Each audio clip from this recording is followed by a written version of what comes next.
Hello everyone, কেমন আছো তোমরা সবাই? আশা করি সবাই ভালো আছো আর আমিও অনেক অনেক ভালো আছি। অবশ্য একটু গরমটা বেশি পড়েছে, তাও ভালোই আছি, ঠিক আছে। তো এখানে আজকে একটা নতুন রেসিপি নিয়ে চলে এসেছি তোমাদের সাথে, পমফ্রেট মাছের কালিয়া। তো জাস্ট অসাধারণ হয়েছিল খেতে, তাই ভাবলাম তোমাদের সাথে শেয়ার করি।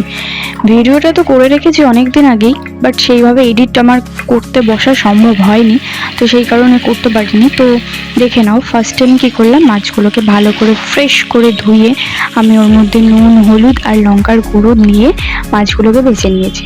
তো এইখানে নিয়ে নিয়েছি আমি লঙ্কা, আদা, রসুন, পেঁয়াজ। এবার ওইটাকে আমি মিক্স করে নেব। তো ততক্ষণে ওই মাছ ভাজার তেলে আমি একটু জিরেটা ফোড়ন দিয়ে দিয়েছি।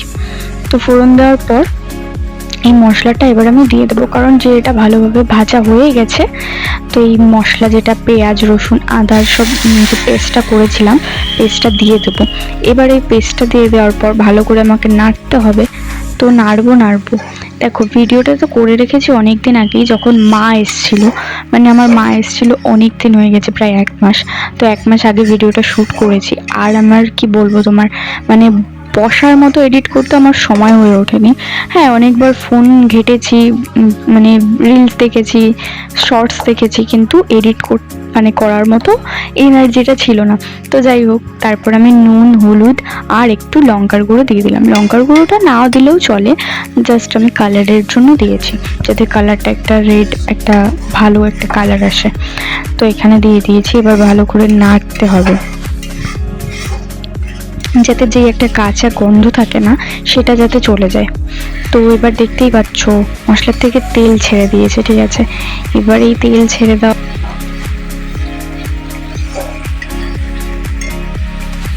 মশলার থেকে তো তেল ছেড়ে দিয়েছে। এবার আমি মশলায় দিয়ে দেবো জল। আর কি করলাম, আমি ফার্স্টে মিক্সিতে যেইটুকু আর কি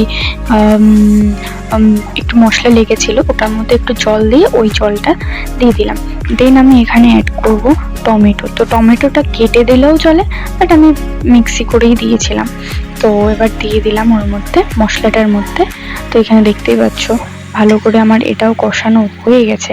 ওই আগের মশলাটা তেল ছেড়ে দিয়েছি। এবার আমি টমেটোটা দিয়ে দেবো। আর টমেটোটা দিলে না, একটা অসাধারণই একটা সেন্ট, একটা খেতে একটা টেস্টই আলাদা আসে। তো এবার আমি টমেটোটা দিয়ে দিয়েছি। এবারও ভালো করে নাড়াতে হবে যতক্ষণ না তেল ছাড়ছে মশলাটার থেকে।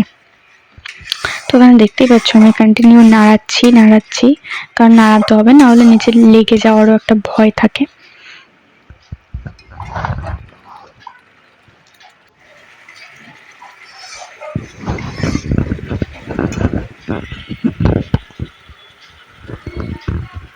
তো এখানে দেখতেই পাচ্ছ মশলা থেকে তেল ছেড়ে দিয়েছে, তাই আমি এর মধ্যে দিয়ে দিলাম জল। এবার জলটা দিয়েও ভালো করে নাড়াবো।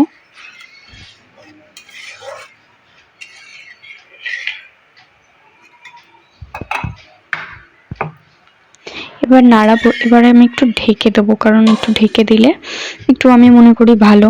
তো আমি একটু ঢেকে দিয়েছিলাম একদম লো করে দিয়ে। তো এখানে দেখতেই পাচ্ছ মশলাটাও একদম সুন্দর হয়ে গেছে, তেলটাও বেশ ভালো লাগছে দেখতে। তো এবার আমি কি করব, এক এক করে মাছগুলো দিয়ে দেবো এর মধ্যে।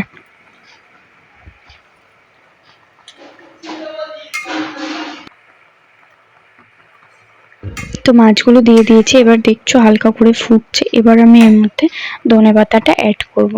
ধনেপাতাটা কুচিয়ে রেখেছিলাম অনেকক্ষণ আগে। তো এবার দিয়ে দিলাম ধনেপাতা। কি বলতো, ধনেপাতা দিলেও একটা লাস্টে একটা আলাদা একটা খুব সুন্দর একটা গন্ধ আসে। তো রান্নাটা কেমন লাগলো অবশ্যই জানিও। আর ভিডিওটা ভালো লাগলে একটা লাইক, কমেন্ট আর সাবস্ক্রাইব করতে একদম ভুলো না। আর খারাপ লাগলেও কমেন্ট বক্সে জানিয়ে দিও। Bye bye.